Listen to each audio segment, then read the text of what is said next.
We're going to get started so we have enough time. My name is Mel Sykes, and I'm with the Fairbanks Soil and Water Conservation District. And we've been doing a lot of work with hydroponics. So, what we're going to do in this session is I'm going to give an intro to some of the hydroponics that we're doing and how we're developing this microbe based fertilizer. And then Liam Wade is going to come up and talk about what he's doing at North Pole High School. And then we're going to have some of the folks who are in this room who are doing hydroponics come up and we're going to do a little panel discussion about hydroponics. Um, so that's what you're in for the next hour. So I work at Fairbanks Soil and Water Conservation District, and one of my hats there, I have many, is that I do agriculture in the classroom. And out of agriculture in the classroom, we had a lot of teachers who said to me, I really like the whole idea of a school garden, but none of my kids stick around in the summer, and it's a pain to get someone to take care of the garden because I need to go away in the summer, the teachers would say. So, what's the solution to that? Indoor gardening during the year. And the best way to do that is hydroponics, and you can do soil gardening as well, and kids can learn the difference and how plants grow either in soil or in hydroponics. And so we developed a whole curriculum with the help of folks around the state and some teachers. And on our website, we have all of those lessons. So if you want to do hydroponics with kids, don't reinvent the wheel, just use ours and make it better. But one of the things that we heard over and over again from our teachers was sometimes it's really hard to get fertilizer because getting fertilizer shipped in or it can't come on the plane, especially for the villages that we were working with. And fertilizers can be really tricky. Getting the right one, you can't always just use anything. It has to be what's going to work with hydroponics. So I work with a fantastically creative person named Scott Faulkner, who, yes, so he runs a couple of FFA chapters, and he and another gentleman who is really big on microbiology, they started looking into developing a way of doing a fertilizer without commercial fertilizers. So we're going to talk about that first, like I said, and I'm going to go to our next slide. Um, whoop, where am I? Am I on? Because it's not going forward. Okay, so this is Scott. This is Scott. Whoa. All right, I'm going to go forward now. There we go. Okay, so Scott, and that's his daughter Emily there, and friend of a system that was in one of our local charter high schools, which is a native cultural school in Fairbanks called Effie Cochran. And Scott is my go-to guy. We've been developing all kinds of fun hydroponic stuff, um, like I said, but who here in this room does hydroponics? Raise your hand. Okay. So, but hydroponics can is a really interesting way of growing plants, and it is doing it in water without soil. There can be different ways to do it where the water is moving, not moving, but the essential ingredient is that water that has the nutrient in it that is oxygenated air has been added to it that makes it work. And one of the things that's cool about hydroponics is those plants don't have to search for their nutrients. That is the difference in soil. The nutrients are right there, the light's right there if you do it right. They get everything they need on a consistent basis, and they tend to grow faster, which is why people really like hydroponics. Now, there's lots of different ways to do hydroponics, commercial to extremely simple, using some stuff you might have hanging around the house. So these are a series of different types of hydroponic towers that we've been using in our office, in schools, as well as in some of the places where we've been putting these systems that are not necessarily schools, but you have real basic ones. There, that tower over there on that one has, this is a 2-gallon bucket and 1-gallon buckets and PVC elbows with a small little pump inside the bottom, which is the basin, and the water gets pushed up and the water goes over the plant's roots in the elbows. It's super simple, recirculating, easy peasy. This is one with a 5-gallon bucket and 2-gallon buckets on the top. And then this is your fancy, you can purchase it for like about $800 shipping up to here to Alaska. This is a Lettuce Grow Tower, and they work great. If you want it to look fancy, yeah, spend a little bit of money. And there's a couple of towers out there. There's a lot of different styles. I like this one the best personally. It's never leaked and it works great. And the best part about it is it's easy to clean. That because you will get algae. That's part of the deal. That's how. So another type of hydroponics we've been doing in schools is the what we call deep water culture, but this is in just your basic fish tank. You don't even need a bucket. If you got a fish tank laying around, you can turn a fish tank into a hydroponic system. Anything that holds water. You got a sled, you can make a hydroponic system. You don't need to buy fancy stuff to do this. It's just a few little pumps and some tubing and lights and some fertilizer and you're good to go. It's really not that hard. This is in a kindergarten classroom in Fairbanks in one of our charter schools. And this is aquaponics. I don't know if you can see the little fish in there. So you can do aquaponics. I don't recommend it, but you can do it. One thing to remember if you want to do aquaponics, you cannot take fish out of a stream to do aquaponics. It must be fish bought in the fish store. Goldfish particularly is what they'll allow in the state. If you go and get fish out of a stream and someone from Fish and Game catches you, you get a hefty fine because they don't allow it. I have to tell the teachers that. So one of the other fun things we've been doing is developing this wonderful system is a deep water culture system. The plants, the roots are sitting in water. And we started developing in this because we were working with some villages and they said, we get power outages all the time. So when you have power outage in a tower, your plant roots can dry out. That's the same way with other bigger systems. They won't die. They can sit in there for 2 to 3 days without light and they won't die.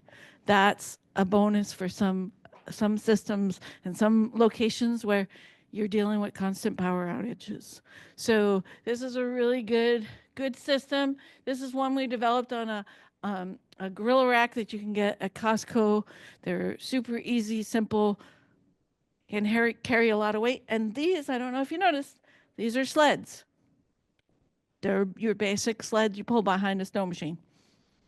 And you can make a hydroponic system with it. So this system, we have 2 sleds. The water recirculates between the 2. There's no separate tank. Some hydroponic system where you have your fertilizer in a separate tank and it goes into the system. They're right in there. And then we can turn on this one, and this is a seedling growing shelf up on top. This was the original system at Effie Cochran that actually, Inga right there, was part of the group that built this. It originally was at our local food bank, and they were trying to grow lettuce at the food bank for the food bank. And then COVID hit, and it had to go out of the food bank, and it went to Effie Cochran High School. And then those kids started learning how to do this, and as a result of this, Scott was able to get them to revive their FFA program at that school. So he added a whole new chapter, and he's turned these kids on to growing hydroponically. And they were doing this system, unfortunately, this is called an NFT system, nutrient film transfer. The water washes over the roots, and you can see here these little tiny hoses there. And what happens sometimes when material gets stuck in those hoses, guess what happens? The water it pops it off, and guess where the water goes? All over the floor. Now, Scott built this wonderful trough system to keep most of the water inside, but sometimes that didn't always work. And so they switched from this system to those deep water culture systems with the sleds because less likely for water damage in the school. And but these kids did a lot of growing in this system in there for a long time, and it was great. And he started this system with them with right back there. You can see this little conical tank there. I'll show you a couple more, and that's where they started working on developing the biologic fertilizer. The kids at Effie helped out with this. The kids in the FFA programs, not only at Effie, but also with the Silent Springs chapter, they helped develop all of this. So I'm just putting this up there. I'm sure, has everybody in this room grown plants before? Working with, this is my plan I show kids. Okay, we got to think about what do plants need to grow. So anytime you're doing any kind of growing system, these are the things you need to think about. So what is needed for that plant to survive, making sure it gets all of those things. So you got water, nutrients, you got light, sunlight are the equivalent. I don't recommend putting a hydroponic system in the window and relying just on the sunlight coming through the windows. It doesn't work. You can supplement. Yeah, absolutely. But these are ones that kids will know that you're working with if you're doing work with kids. These are the two they don't really think about. Plants need space to grow. They need to make sure they have enough space to get big enough and not competing with another plant. And they also need some kind of support. When you're dealing with plants, especially in a hydroponic system, you need to make sure they don't fall out. They need to have some kind of anchorage that's going to keep them in that system. And we got their basic nutrients, and you can use commercial fertilizer like this to give everything that they need. This is what I use in some of my systems. I really like it. It's pretty great. But you need to, remember, they need these big ones, and then they also need some of the micronutrients, which are really important to the growth. And sometimes some system fertilizers, they just don't have all the right components. And your plants will tell you which ones they don't have by what's on the leaves. If you got spots, you get yellowing around the edges of the leaves. These are all things that the plants will tell you what's going on. And maybe you're over fertilizing, maybe you're under fertilizing. The plants will tell you if they're not bright green and looking happy, something wrong with your fertilizer or your water.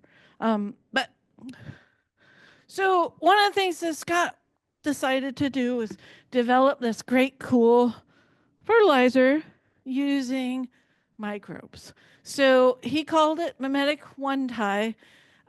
He can tell the story better, but it's basically, maybe you can tell it. Do you remember exactly what it means? I'm not sure. There was a name that they came up with. Mimetic means mimicking, and one-tie was a native word that they decided to put with it. You're basically mimicking soil, right?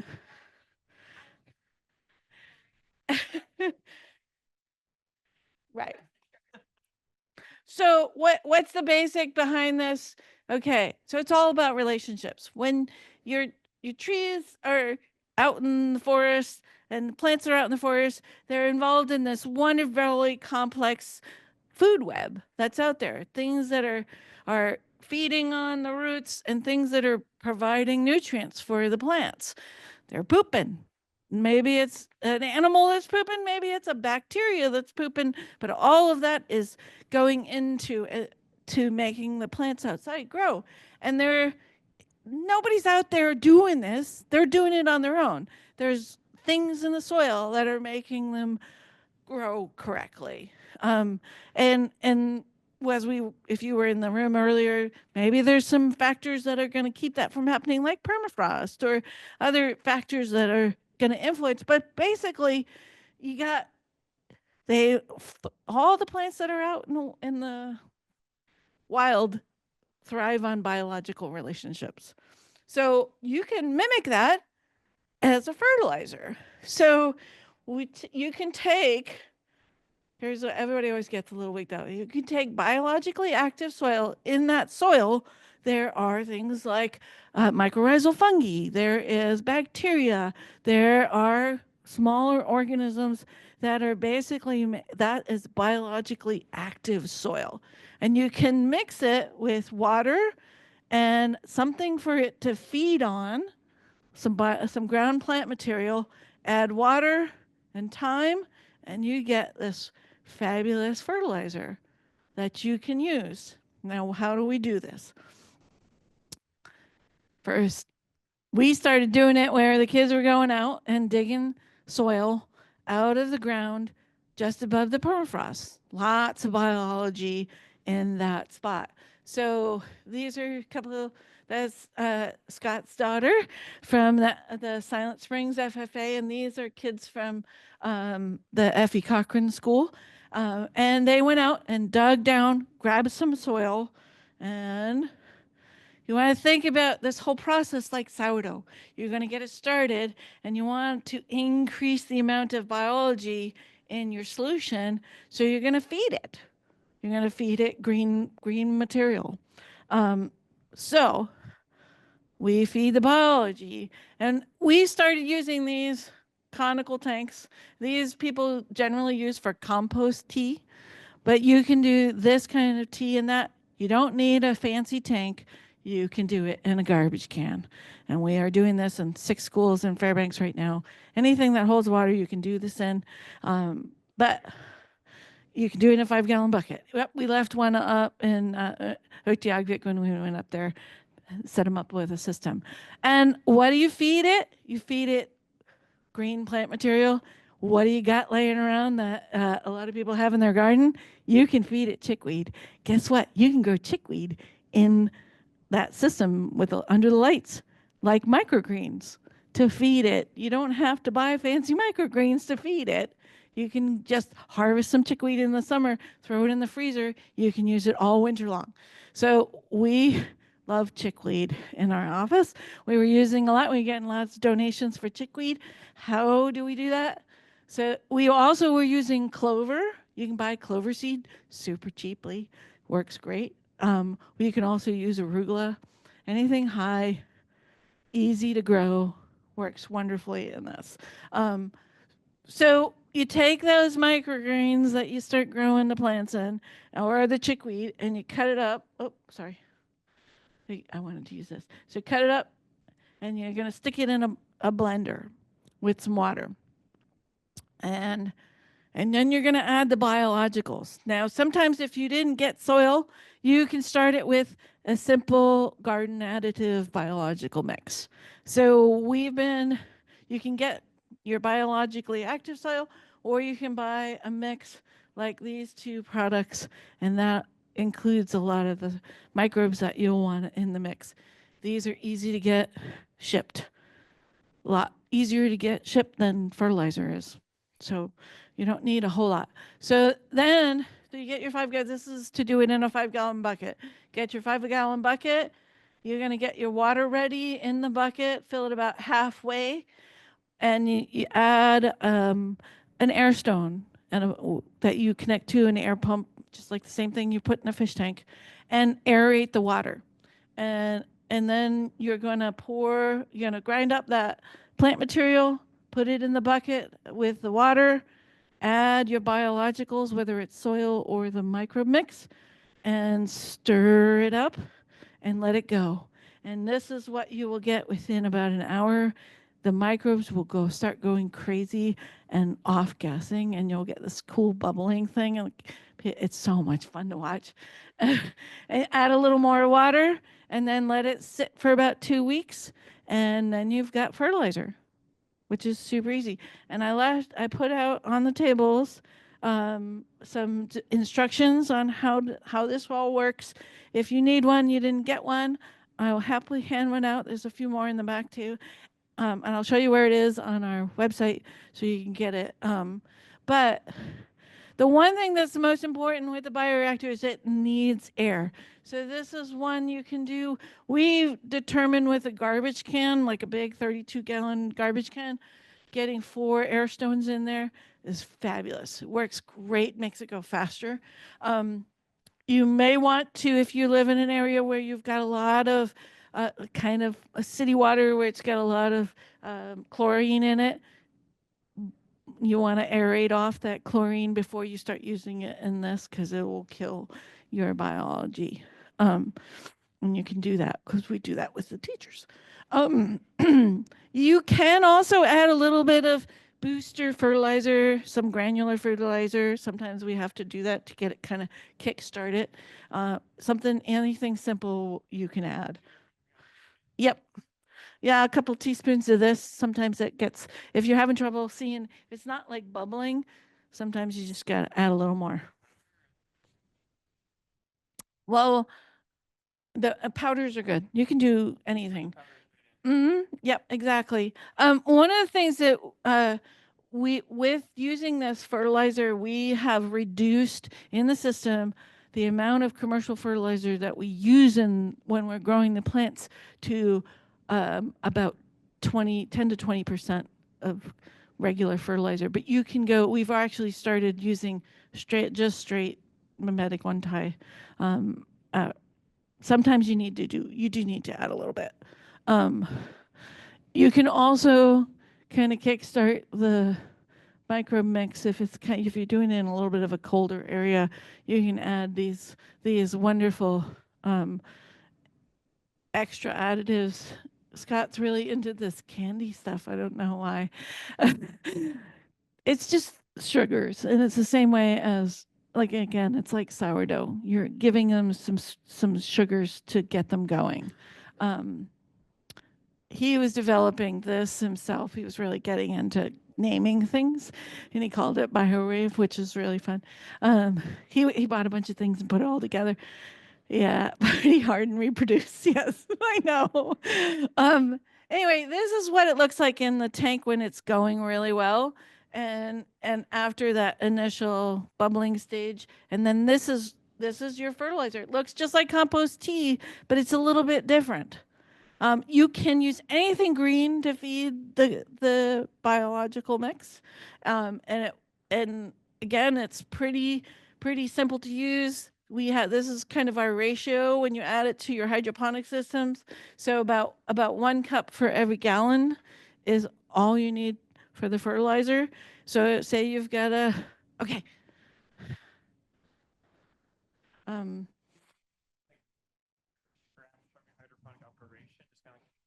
Yep, you sure can. Just stick them in the freezer. Oh, okay. Hold on.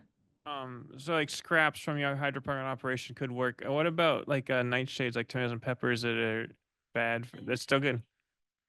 That's what we've been discussing. And Scott's been trying all kinds of different things to see what we'll do. One of the things that we tend to grow in our systems a lot is dragoon lettuce. And just to give you a little idea about starting for hydroponics, you always need to not start it in the system you're using. You've got to start them in trays, and you start them in media of some sort that is sitting. That's providing that stability, the anchorage. And you can, in this system, you can see this is rock wool. And I'll tell you about that in just a second. And when they're ready and they've got about a couple of big leaves on it, then you can put them in the system. I always tell teachers, once they get that second set of leaves after the first cotyledon leaves, they're fine to go in the system, and they'll work great. So there's Scott putting them into the system. This is what goes in our floating sleds, and they're in little things called net cups. Super easy to get. And this is the system at Effie Cochran right now. They have 2 of these systems in there, and if they had it in full production, they could grow about 600 plants. And it takes about 2 to 3 weeks to get into the system, and that's about 2 to 3 weeks before you can harvest and put them into the school, which is really cool. And they grow super fast. So here you go, and you can put if you got a label maker, you can just mark the sleds with what you're growing in each one. It's wonderful and super easy. And then here's some of the harvested lettuce out of that old system there. That's the old NFT system. Here's kids with it, and this is the gal at our stone soup kitchen. which feeds a lot of our homeless folks in Fairbanks. We were giving them boxes and boxes of lettuce to share out into the community, which was great. Um, and these kids were just having a grand old time with it. And that paper on the table there is available on our Fairbanks Soil and Water Conservation website. And all you need to do to get to it, we have all of our systems building the towers to the biologic fertilizer in there. And you just click on that and it'll download the instruction sheet for you. And it'll be great. So, okay. This is my turn. Now I'm going to hand it over to Liam, and Liam's going to talk about his project.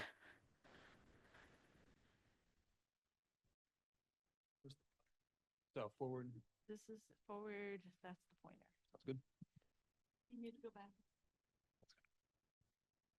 My name is Liam Wade. I'm a junior at North Pole High School. To give a little introduction to North Pole Hydroponics, North Pole Hydroponics is one of, I believe, 6 schools around the Fairbanks North Shore Borough School District that has a hydroponic facility, thanks to, $100,000 appropriation from Lisa Murkowski. So, one sec, yeah. So, through cooperation with Fairbanks Soil and Water, we developed the system. We've been using the river system, as it's called. We previously used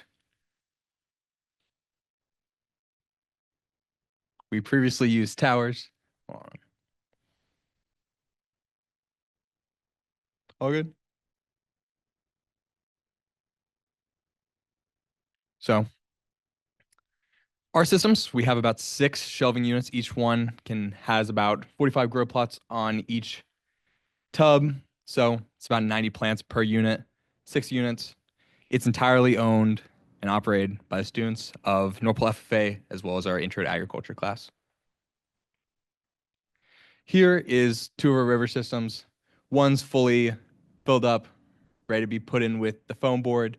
This one isn't quite ready yet. But we like the river systems over the tower systems. Granted, there's a lot less leaks. Plus, the flowing of the water allows for more aeration without a lot of use of air stones. So we're able to get healthier roots with a healthier plant. So here's a compost tea. This one's a little older. This one is straight fresh. So a lot of this is going to be a repeat of what Mel already said. We are using compost tea in majority of our systems, entirely 100% compost mimetic one time. So what we're using to feed our compost tea is we're using white Dutch clover, alfalfa, and then crimson clover, all grown in a microgreen kind of style. We'll cycle them through, cut them up, chop them. And then the sustainability of the hydroponics. You were talking earlier about how, what if you use the waste of your hydroponics to fuel your system? That's exactly what we do. So here's some basil, and then we have some lettuce. 30% of our harvest is reused. So when it comes to harvest, we'll take 30% of the plants grown, and we'll recycle them back into the system, grind them up, put them in the compost tea, and so it's pretty self-sufficient. And then we have donated fruits, which are definitely a lot better. I would never recommend ever using something like broccoli or Brussels sprouts in compost tea, as it smells horrible. And I couldn't enter the room for about 2 days because it smelled so bad. So I would definitely recommend using aromatics. I like using basil because after I do it, it smells like an Italian restaurant. And then lettuce is a pretty neutral smell. White Dutch clover has some smell, not enough to be noticeable, but just enough to kind of offset the compost. So our greens are ground up into a fine smoothie. And then in a 10, 15 gallon conical inductor tank, sits for about 3 weeks brews. We use Great White and then Azos, and then we can't use raw active biological options, granted, because it's the middle of winter. There's permafrost everywhere.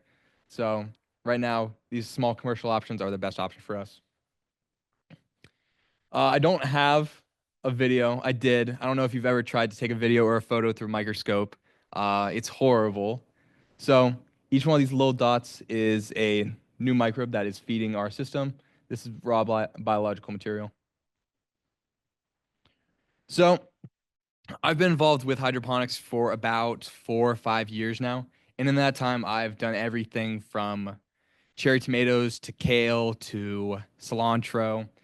And I've done that in towers and deep water culture alone. But now that I'm doing this on a bigger level, I'm starting from the basic skin. So we have dragoon and bib lettuce in majority of our tanks, and then we have large leaf Italian basil in one of our tanks. So using the Mamek one time, here is a amazing example about how well it's working. From seed into rock wool, 1 week, 3 weeks, and 4.5 weeks. So we're able to speed up the process by a exponential amount. Oh yeah.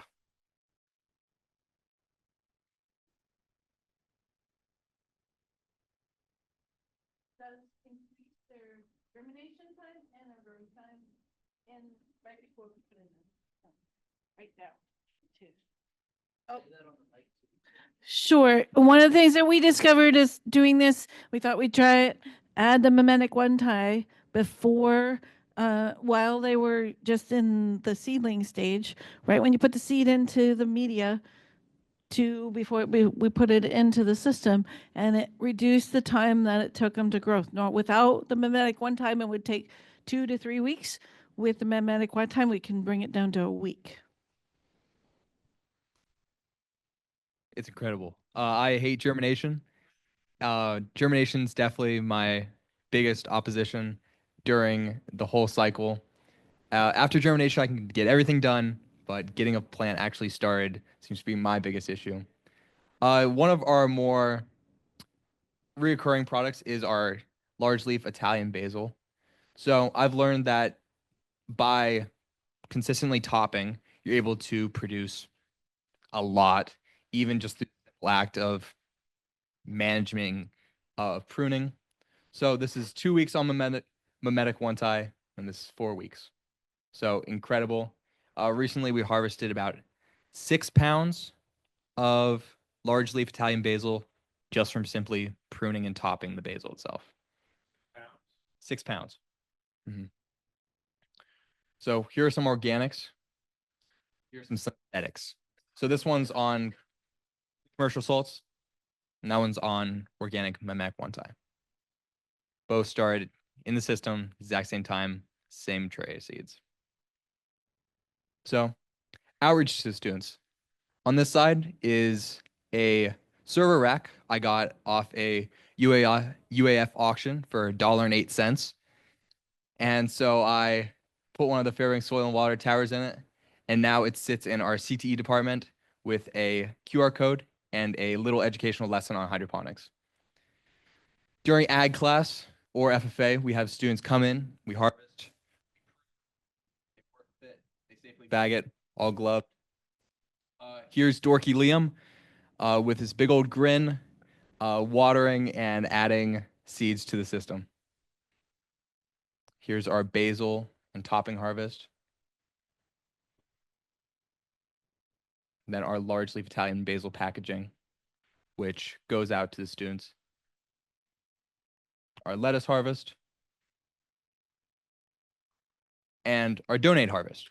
So a part of having hydroponics in a system and having them in a school is the ability to give them away for free. I have no financial investment in this besides the additional maybe seed if I want to try something new. So I am able to donate majority of the produce away. So I don't have it given to the school quite yet, but kids are able to scan a form around the school and sign up for a list. So when harvest time does come, I contact them. They come pick up maybe 2 lettuce heads, a couple ounces of basil, go home. I'll repeat that cycle every couple weeks. Here's our percents of harvest. So 45% of our harvest is sold to support upkeep. And then 25% of it is gave away for free to food insecure families. And then the rest of the 30% is recycled into the biological compost tea. Here's what we're looking at right now. In a perfect ideal harvest, everything's planted at the exact same time. We have no issues. We can harvest 84 pounds of basil. Not basil. We can harvest 84 pounds of lettuce. And then about 11 pounds of basil. In the future projected harvest, where we have every system running at capacity, we can do 126 pounds of lettuce, 22 pounds of basil, 5 pounds of radishes. Radishes are something I'm trying out. My advisor did them back in Larson Bay, and I have no experience with radishes myself. Something we're definitely invested in. Future prospects, I want to try peppers. I tried tomatoes once, and that resulted in them dying horribly after a cold spike. And I realized that tomatoes take so long to get any results from whatsoever. So I'm going to try peppers. We're going to try strawberries too. I want to try bare roots strawberries because I don't know if you've ever had an Alaskan strawberry, but they suck. And then spinach and other tougher leafy greens. Spinach is something I'm hesitant to do for obvious reasons. Yeah, I see you shaking your head. Yeah.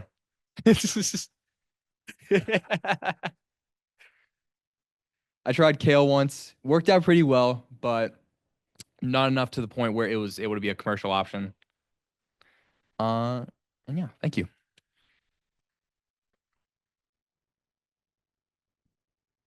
So Liam, why don't you come sit up here, and I'm going to invite you on up, and Max, come on up, just because I want you to talk a little bit about what you guys have been doing. Just for now. So just to let you know, so Liam is part of a project we got out of Soil and Water Conservation District, working. We got contact by the Nutrition Services Department in Fairbanks at our district, and they wanted to. Okay, sorry. Yeah, come on over a little more. Yeah, I guess. Okay. Well, yep, squeeze all the way down. So we got money to work with 6 schools in our district to put in systems like you saw. We have some of them just have towers. Some of them have the deep water culture system like North Pole. We have a deep water culture system in 3 of those schools. And it all came because the school district actually asked us, they wanted to have fresh produce going into the school lunch program.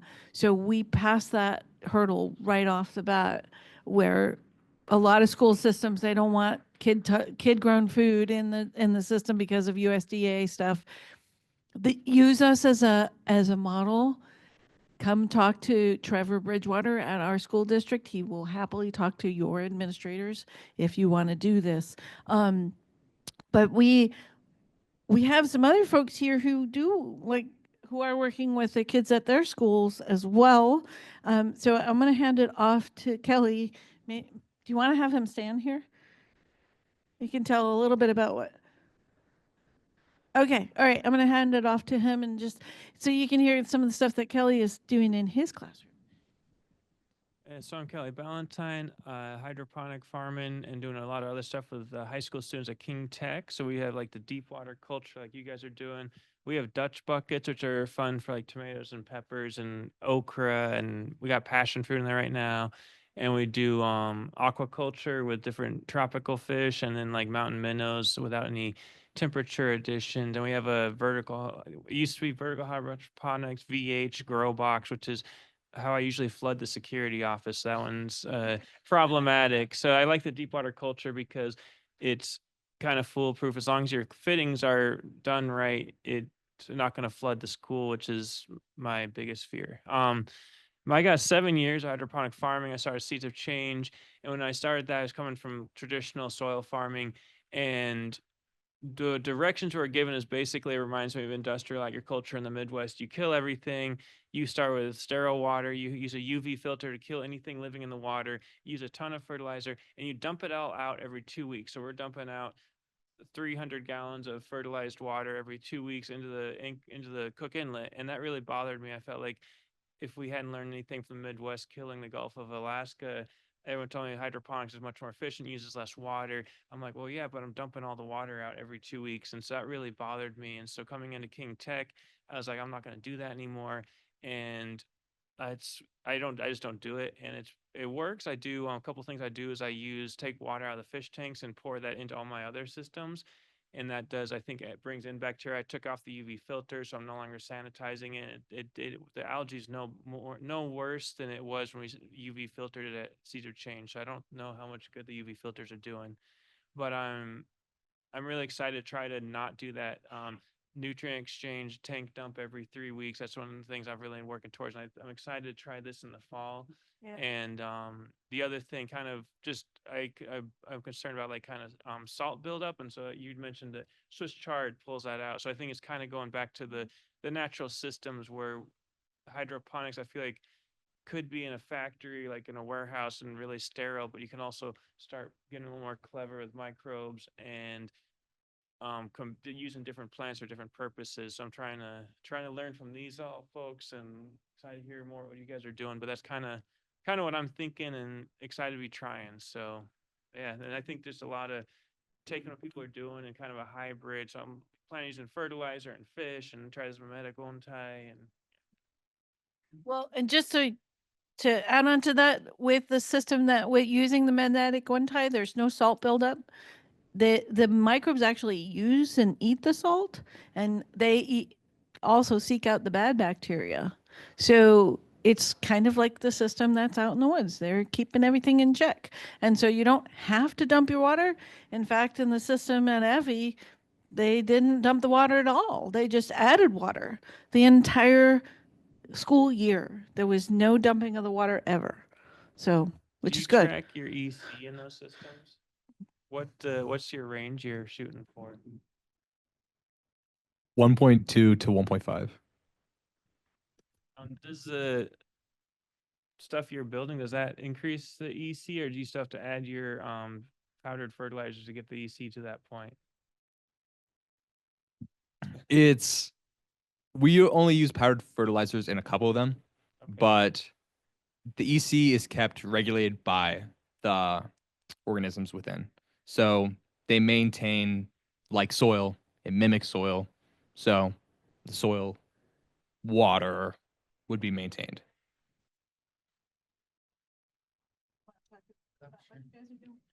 I can talk about why I'm up here. So I work for the CALI, which is the Kodiak Archipelago Leadership Institute. We have Robbie Townsend in the room too. And then we support Luke Grown, which is a farming collective of the community and tribally owned farms around the Kodiak region in the rural off-road communities. 6 farms all around the region. And got into hydroponics, started with soil farming, and then got about 9 years ago, and then got into hydroponics about four or so years ago, just as a way to extend the growing season, into the winter time. And also we found that it really complements soil gardening too, and you're not maybe wasting valuable bed space growing certain things that can grow really quickly hydroponically, grow more root crops or other types of plants in those soil beds. That being said, you come to find out that the 2 bottlenecks or difficulties with hydroponics tend to be energy use and fertilizer sourcing. So working on implementing renewable energy production to help provide more of that renewable energy and lower the cost of that. And then hearing about the work that Mel and Liam are doing on the mimetic one tie was really exciting to get into that to help reduce our fertilizer usage. So I don't think any of our farms have implemented it yet. We just have started learning about it recently, but really excited to implement it and start experimenting with it. We got Becky Gomez. She runs the farm here in town in Kodiak. Duke Delgado is in Uzinki. Kaylee Shugak's in Old Harbor. Joe Kewen's in Port Lions. And Sam Canoyer is in Larson Bay. So great resources, too, if anybody wants to talk more about hydroponics with any of them. But yeah, it was just really exciting to get into the way to decrease fertilizer usage and reliance. And you can do hydroponics really on any scale too. In my living room, I just grow tomatoes, bell peppers, cucumbers, lettuce, and herbs. And I don't even buy them from Safeway anymore. Or you can run a 40-foot shipping container unit or large greenhouse. So you can really cater the system and the design to the scale you want to grow to as well. And we found with those, the 5-gallon bucket and the 2-gallon bucket systems, you can feed a whole family for a lot, a lot out of 16 plant sites is a lot of plants. It doesn't sound like a lot, but you can get a lot of food out of that. So yeah, we've had a lot of people take them, and I did a whole series of classes in Fairbanks on building those towers and sending them home with folks who wanted to try it, and I've gotten good feedback. People are really enjoying their system. I also spent about 3 hours working with a homeschool group building the hydroponic deep water culture system in storage tubs.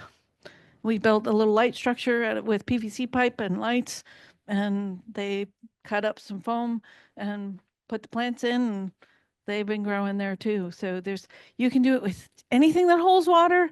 Just get it some good lights and get those lights on timers, and you can grow some amazing things in the dead of winter. It's great.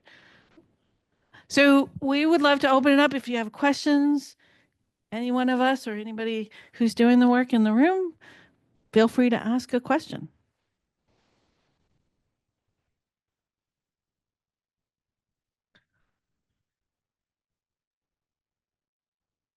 He's asking about the passion fruit. So my passion's actually soil farm, and hydroponics is what I do all winter. But my passion fruit is it's huge and has no flowers or fruit. So I don't know if it's the lighting cycle or nutrients, or it's like, what the hell am I doing in Alaska? But so the one thing it's benefited us is we had an aphid infestation. Seeds of Change had thousands of ladybugs, but their roof started collapsing, and so it gave us their ladybugs. And it turns out, like the choke cherries have the nectoids by the leaves where the nectar comes out. The passion fruit produces a lot of nectar, and so they were feeding our ladybugs. But we have no. So all we have is collecting like a fraction of an ounce of nectar, but no fruit. But they're huge. They're like probably 8 feet tall, or just like growing they try to grow into the ceiling vent. They try to grow through the the fire sprinkler thing. I did like cut it off of there because I was afraid it's gonna like cause a fire alarm. But yeah, I don't know. I'll let you know if we ever get any fruit.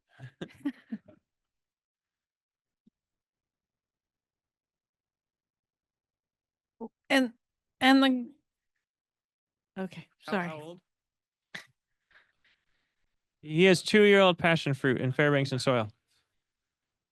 I'm not doing it hydroponically. I'm growing them in soil. And you got three I've flowers. got 3 flowers. I haven't got fruit on the passion fruit yet. Okay, I just have to be patient, it sounds like.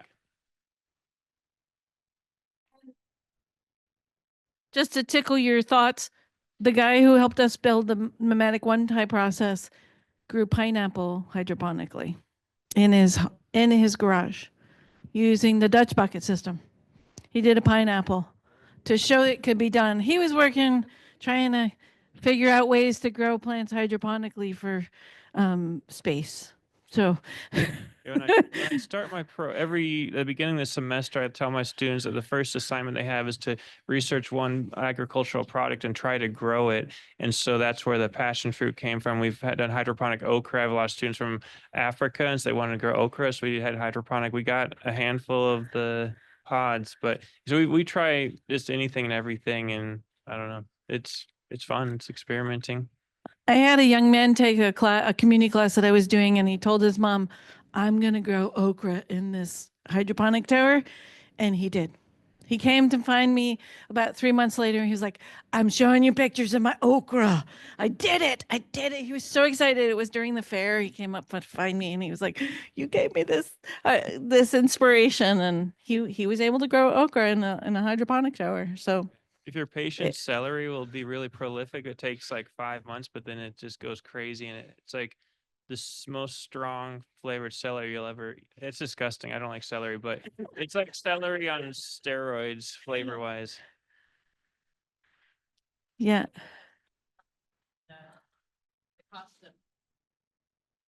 Speaking of space crops and the cost of shipping fertilizers, Liam actually got the opportunity to meet with NASA scientists recently who are growing on the space station hydroponically. And maybe you can tell them a little bit about the strips they're using for their fertilizer. If you've ever used like mouth breath strips. It's the exact same material. And so sending fertilizer up to the ISS was obviously incredibly hard and very costly. So main guy down in Houston came up with a system that breath strips, and you put all the nutrients that it would ever need into that one like breath strip kind of material. And that's the entire nutrient cycle for the plant in one little like barely even, yeah, anything. Ships them up thousands at a time. Beautiful, beautiful system. Granted, it's not commercially viable, but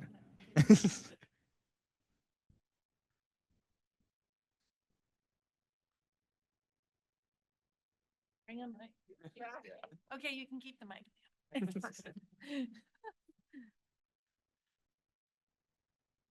I'm sorry, this isn't a question.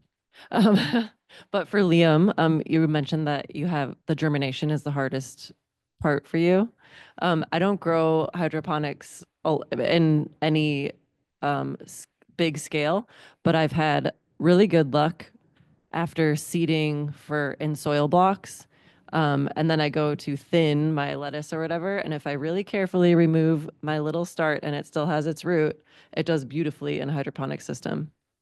And it does way better than trying to start it in the little, for me, in the little coconut plugs or whatever, liqueur. yeah, that's what I do for basil. Oh, okay, So nice. any basil that I have, I have a mother plant basically, and I'll take cuttings off of that. And it's the mother plant's in soil, so I hate starting basil in rock wool because it gets so leggy so quickly, and then I mean, I'll quote Mel on this one: the uglier it starts, the uglier it's gonna be at the end. Yep. True. That is very true. You're rooting the cuttings of basil. Yeah. So I'll take cross sections of basil off a soil mother plant, and I'll stick it in rock wool, and then I'll stick it directly in the system. Yep. Well, and Will was doing that with tomatoes. He was cutting off tomatoes and sticking them in a root hormone and starting them in another hydroponic system. So he had the mother plants growing in one system and then just taking cuttings and starting all new plants. So you can do that. And instead of having to buy seed over and over and over again, you can do that. Yeah, and on that note, I know something we're interested in exploring is propagating native plants through using hydroponic systems to take cuttings and root them quicker. So you could do that too with other things instead We- of growing something. We strictly. actually wrote a grant that didn't get through to do that, to learn how to grow like some of the berry plants. But maybe we can still do that. I don't know. Doesn't be mean nice. it can't be done. It doesn't mean it can't be done. Someone want to take up that challenge, I give it off to you. We have high bush salmon berries just went crazy and seeds have changed, but then it also is a hazard to walk near the high bush. So they did well in the hydroponic, just the cane stuck in. Yeah. So I want to tickle your brain with the fact that this is the Food Policy Council conference, food festival and conference, and one of the things that Robbie and Max inspired us to do over the last year was we started for the Food Policy Council a hydroponic working group for people to just get together once a month and share ideas and talk about stuff that's going on around the state. We'd love to have more people come to the working group meetings. They're on the third Wednesday at 2:30 in the afternoon, and we have recorded everyone that we have done since last spring. You can go to the Food Policy Council website, look up the working groups, and it'll give you a link to all the YouTubes of all our previous meetings. And you can go on a tour of King Tech with Kelly. You can go on a tour of the North Pole system with Liam. He came and gave us a whole tour with Scott. But there's also last month we had folks from Ketchikan who showed us their hydroponic system down in Ketchikan Evergreens. We've had folks from Anchorage show us their hydroponic system. So we love to have more people and more sharing on that page, because the only way we're going to make this spread a little more is if we're all sharing different ways to do this. And if you have a problem, this is a great place to come to ask those questions. Not, we might not be able to answer it, but I will encourage you to come join us, check it out, or at least just go watch the videos that we already put up, and you can watch them after. They're usually up within the next day. It's always the third Wednesday of the month, and this month, next month coming up, we have some folks from Huna that are working with the tribe and the school district there giving us a talk. So join us for sure. That would be great. Anybody else have any more questions? I just wanted to make sure I got that out before we ran out of time. How are we doing on time? 5 minutes. All right. Any other questions or thoughts or ideas? You can do hydroponics if you're thinking about it. Yeah.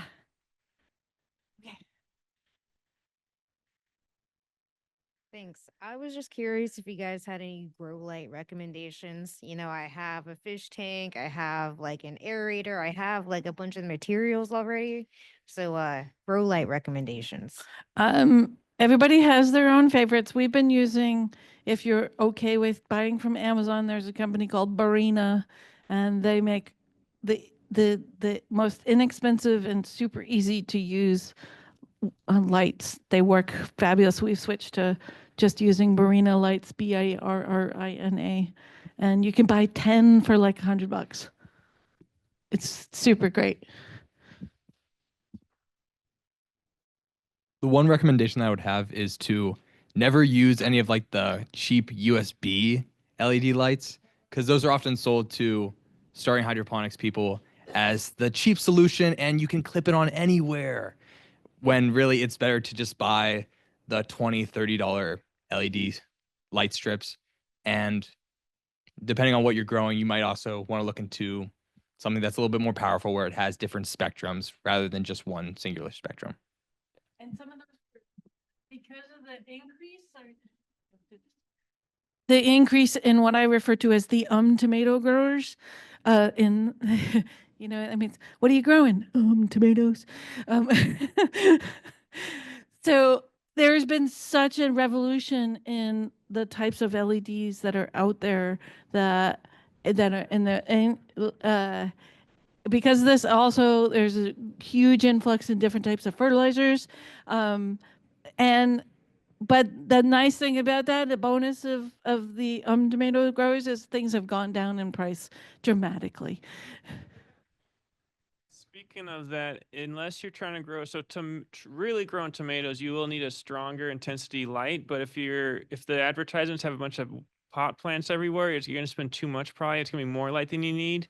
So, you know, you think about what you're going to grow, because lettuce and herbs don't need as much intensity as tomatoes and peppers. And I like dimmable, like the King LEDs are nice because they're dimmable. So you can crank it up and grow peppers and tomatoes, or tune it down a little bit. And I always like that dimmable. It makes it more versatile. Oh, and daisy, if you're doing a lot, daisy chain is nice. So you can only, well, you only plug in one. We don't do that, and I regret. I got like so many extension cords. We got every light's not daisy chain. I let my students pick out the lights. They all got to pick one out, and that was a disaster. Hey, Mel. That's why I really love the Barina, because you can daisy chain them all, and they're so simple to do it. There is a question Sure. on Zoom asking, Cindy from Fairbanks is asking if you've tried regular worm tea. We did. It tends to have a bit more like you have to strain it, because there's often a lot of biological material in it. That's why we put it through the blender. But when you're doing just straight worm tea, you tend to get little bigger chunks, and they can get stuck in stuff. So yeah, it still works. But I think with the biological tea that we've been working with, the Medic One Tie, it just works a fair bit better.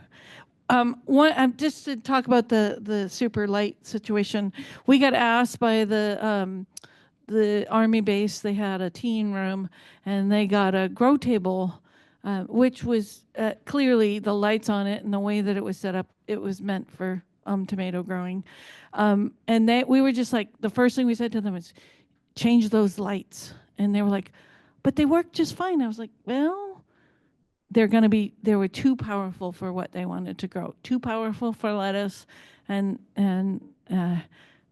it's been really a challenge to try to get them to change it over.